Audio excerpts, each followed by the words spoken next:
Hello friends, welcome back to the channel. और आज का हमारा टॉपिक है financial statement of a company. तो जब भी हम बात करते हैं फाइनेंशियल स्टेटमेंट की तो हमारे माइंड में क्या आएगा? बैलेंस शीट और पी&एल। तो फाइनेंशियल स्टेटमेंट के अंदर हमारी कौन कौन सी स्टेटमेंट इंक्लूड होगी? Balance sheet, P and L, cash flow statement और आपके कुछ नोट्स। ठीक है, तो सभी पर हम चर्चा करेंगे। तो सबसे पहले हम बात करेंगे कि भाई फाइनेंशियल स्टेटमेंट है क्या, या बेसिकली अगर मैं बात करती हूँ, फाइनेंशियल स्टेटमेंट आपका क्या है? एक मीडियम है कम्युनिकेट करने का accounting information to the internal and external users से। तो जो फाइनेंशियल स्टेटमेंट है इसके थ्रू ही हम क्या करते हैं, जो एक कंपनी है उसकी जो अकाउंटिंग इन्फॉर्मेशन है, ठीक है, वो हम जो इंटरनल यूजर है और जो एक्सटर्नल यूजर्स है उनको हम फाइनेंशियल स्टेटमेंट के थ्रू ही इन्फॉर्मेशन देते हैं। और तब वे जो इंटरनल यूजर्स है और जो एक्सटर्नल यूजर्स है, तो जो भी डिसीजन उनको लेना है वे किसके बेस पे लेंगे? फाइनेंशियल स्टेटमेंट के बेस पे लेंगे। तो फाइनेंशियल स्टेटमेंट बेसिकली क्या है? फाइनेंशियल स्टेटमेंट को हम बोल सकते हैं कि भाई फाइनेंशियल स्टेटमेंट हम प्रिपेयर करते हैं, जो भी डेटा होगा, जो भी अकाउंटिंग हमने की है, जो भी ट्रांजेक्शन हमारी हुई है, जो भी बिजनेस हमने किया है, तो at the end of the accounting period, जो हमारा अकाउंटिंग पीरियड है या एक साल के लास्ट में फिर हम चेक करते हैं, उसमें हम क्या करते हैं, हम ट्रेडिंग एंड पी&एल अकाउंट, ठीक है, पहले तो हम ट्रायल बैलेंस बनाएंगे। ट्रायल बैलेंस बनाने के बाद फिर हम क्या करेंगे? ट्रेडिंग पी&एल और बैलेंस शीट बनाएंगे। तो वही बेसिकली हमारा क्या कहलाता है? फाइनेंशियल स्टेटमेंट हमारा कहलाता है। तो यहाँ पे अगर मैं बात करती हूँ तो जो फाइनेंशियल स्टेटमेंट का जो बेसिकली ऑब्जेक्टिव है, ऑब्जेक्टिव क्या है? तो भाई फाइनेंशियल स्टेटमेंट से हमें पता चलता है कि भाई जो ये कंपनी है उसके इकोनॉमिक रिसोर्सेज के बारे में और उसका जो ऑब्लिगेशन है उसके बारे में हमें पता चलेगा। जो एफिशिएंसी या मैनेजमेंट की वो हमें फाइनेंशियल स्टेटमेंट से पता चलेगी। एक बिजनेस की जो फाइनेंशियल पोजीशन है वो हमें किससे पता चलेगी? जो फाइनेंशियल स्टेटमेंट है उससे हमें पता चलेगी। ठीक है, किसी भी इन्वेस्टर को डिसीजन लेना कि भी हमें इस कंपनी के अंदर इन्वेस्ट करना चाहिए या नहीं करना चाहिए, तो वह क्या उठाएगा? उस कंपनी की फाइनेंशियल स्टेटमेंट उठाएगा, उसको चेक करेगा। अगर उसको लगेगा कि हाँ इसकी फाइनेंशियल स्टेटमेंट सही है, मीन्स वो बैलेंस शीट को चेक करेगा, फाइनेंशियल पोजीशन को देखेगा। अगर फाइनेंशियल पोजीशन स्ट्रॉन्ग है, profit and loss account check करेगा। अगर कंपनी प्रॉफिट अर्न कर रही है तो इट मीन्स वो वहाँ पे इन्वेस्ट करेगा। तो इस तरह से आपके जो बहुत सारे आपके ऑब्जेक्टिव हो सकते हैं किसके? फाइनेंशियल स्टेटमेंट के।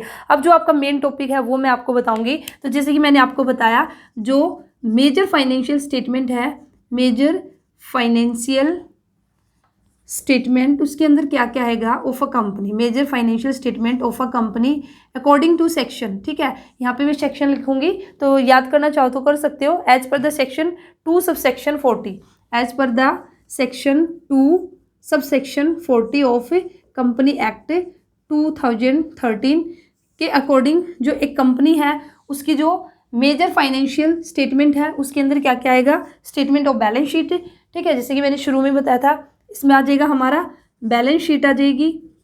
उसके बाद सेकंड है हमारा statement of P and L account, statement of P and L account. Third हमारा आ जाएगा cash flow statement, cash flow statement. और इसी के साथ ही हमारे कुछ नोट्स।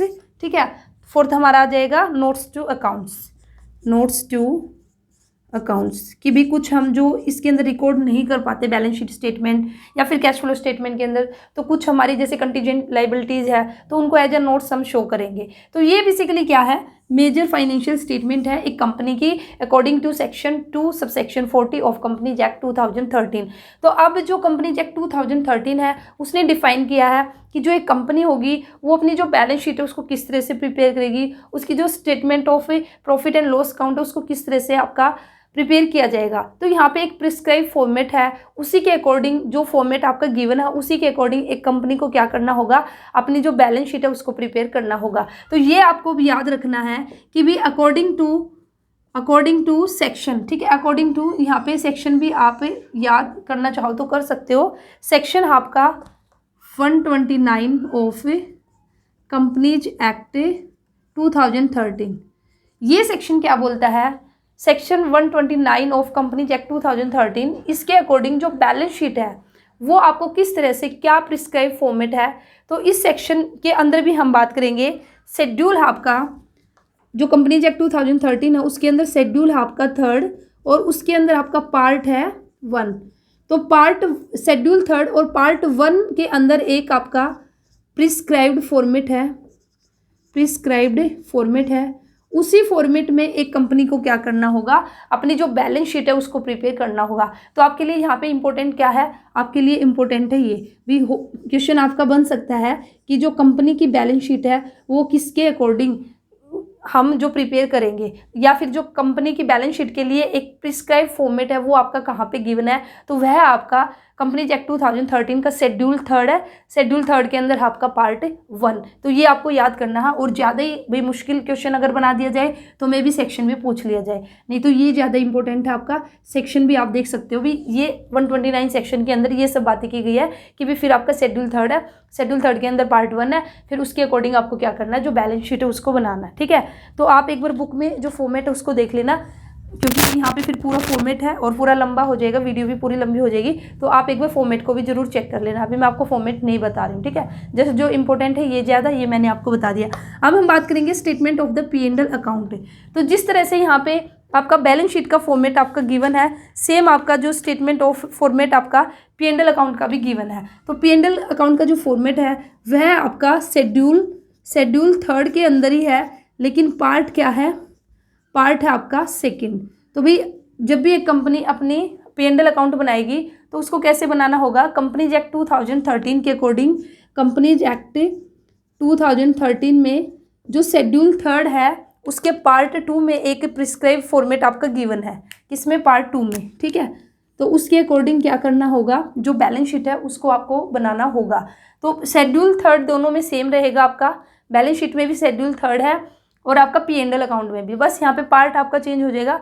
बैलेंस शीट के लिए पार्ट 1 है और आपका P&L अकाउंट के लिए पार्ट 2 है। तो इस तरह से आप इसको याद रख सकते हो। ठीक है, इट इज़ प्रिस्क्राइब्ड, P&L के लिए प्रिस्क्राइब्ड है in part 2 of schedule 3 in companies act 2013। तो ये इंपॉर्टेंट है, ये मैंने आपको बता दिया। इसका भी आप फॉर्मेट है ना जो एक बार चेक कर लेना, जो स्टेटमेंट ऑफ P&L अकाउंट का फॉर्मेट है कंपनी का, वो भी एक बार आप बुक के अंदर देख लेना। 12th की बुक में भी आपको मिल जाएगा, अदरवाइज BCom या MCom की बुक भी चेक करोगे तो वहाँ पे आपको मिल जाएगा। अब उसके बाद जो नेक्स्ट आपकी मेजर फाइनेंशियल स्टेटमेंट है वो क्या है, कैश फ्लो स्टेटमेंट। तो कैश फ्लो स्टेटमेंट बेसिकली हमें क्या बताएगी, एक कंपनी के अंदर जो कैश का इनफ्लो है और जो कैश का आउटफ्लो है, ठीक है, तो वो हमें बताएगी। इसके ऊपर भी आपकी वीडियो आ चुकी है, आप कैश फ्लो स्टेटमेंट को वहाँ पे चेक कर सकते हो। कैश फ्लो स्टेटमेंट के लिए जो मोस्ट इंपॉर्टेंट आपका क्या है कि भी जो कैश फ्लो स्टेटमेंट है उसको हमारा कौन सा अकाउंटिंग स्टैंडर्ड में प्रिस्क्राइब किया गया है, जिसके अकॉर्डिंग हमें जो कैश फ्लो स्टेटमेंट है वो बनाना पड़ता है। तो इसके लिए आपका accounting standard 3 revised accounting standard 3 आपका किससे रिलेट करता है, कैश फ्लो स्टेटमेंट से। तो ये क्वेश्चन बार बार आपका पूछा जाता है। और इसी के साथ ही कैश फ्लो स्टेटमेंट में आपकी 3 एक्टिविटीज़ है, तो उन 3 एक्टिविटीज़ को भी अच्छे से करना। वे कौन कौन सी एक्टिविटीज़ है कैश फ्लो स्टेट के अंदर, आपका जो कैश फ्लो होगा, ठीक है, वो कौन कौन सी एक्टिविटीज़ से होगा। तो 3 एक्टिविटीज़ है आपका, cash flow from operating activities, operating activities. वैसे मैंने पूरा डिटेल में अच्छे से कैश फ्लो स्टेटमेंट करा रखा, आप उसको चेक कर लीजिए। ठीक है, सेकंड होगा हमारा cash flow from investing activities, investing activities. और थर्ड हो जाएगा हमारा क्या, cash flow from financing activities. अब मैं हल्का सा अगर आपको यहाँ पे बताऊं तो ऑपरेटिंग एक्टिविटीज में कौन सी एक्टिविटीज आएगी, जो एक कंपनी, जो एक बिजनेस उसके ऑपरेशन से रिलेटेड है, जो उसकी रिवेन्यू जनरेटेड एक्टिविटीज है, जो उसकी मेन एक्टिविटीज है, जिसकी वजह से उसको वो बिजनेस है जो प्रॉफिट अर्न कर रहा है। ठीक है, जो भी मेन बिजनेस है, जो भी बिजनेस है, जो भी कंपनी है, जो उसका मेन बिजनेस है ना, वही उसकी ऑपरेटिंग एक्टिविटीज़ कहलाएगी। जैसे अगर मैं गुड्स को सेल करूंगी तो गुड्स को सेल करना, फिर गुड्स को परचेज करना, ये मेरी ऑपरेटिंग एक्टिविटीज़ के अंदर आएगा।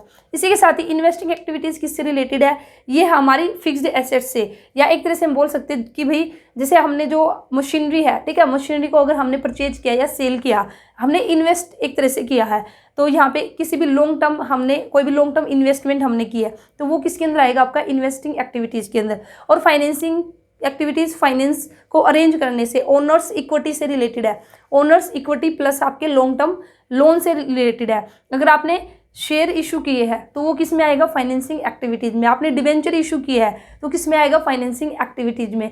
इसी तरह से आपने कोई भी लोन लिया है तो वो किस में आएगा आपका, फाइनेंसिंग एक्टिविटीज़ में। तो इस तरह से कैश फ्लो स्टेटमेंट में जब हम बात करते हैं, कैश फ्लो स्टेटमेंट जब हम बनाते हैं तो स्पेसिफिक हम जो 3 एक्टिविटीज़ है इनकी बात करते हैं, ऑपरेटिंग एक्टिविटीज़, इन्वेस्टिंग एक्टिविटीज़ और फाइनेंसिंग एक्टिविटीज़। तो इन एक्टिविटीज़ से हम देखते हैं कि भी कैश का फ्लो हमारा क्या है, कितना हमारा कैश इनफ्लो हो रहा है, कितना आउटफ्लो हो रहा है फ्रॉम दीज 3 एक्टिविटीज़। तो ये आप वीडियो को देख लेना अच्छे से, मोस्ट इंपॉर्टेंट वैसे मैंने इसमें बता दिया, आपका यहाँ से बनेगा, ठीक है। नोट्स टू अकाउंट्स मैंने अभी आपको बताया। तो ये था आपका क्या, फाइनेंशियल स्टेटमेंट। इसी के साथ भी इसकी लिमिटेशन क्या है, इसके यूजेस क्या है, तो ये सब आप एक बार रीड आउट कर लेना, ठीक है। फिर उसके बाद हमारा जो नेक्स्ट टॉपिक रहेगा वो रहेगा analysis of the financial statement, कि जो फाइनेंशियल स्टेटमेंट है उसका एनालिसिस हम क्यों करते हैं, कौन कौन से हमारे टूल्स होंगे, तो वह मैं कराऊंगी आपको नेक्स्ट वीडियो में। तो वीडियो अच्छी लगी तो लाइक कीजिए, शेयर कीजिए, चैनल को सब्सक्राइब कीजिए और आपका कोई भी डाउट है उसके लिए कमेंट कीजिए। फिर मिलते हैं नेक्स्ट वीडियो में। All the best, thank you.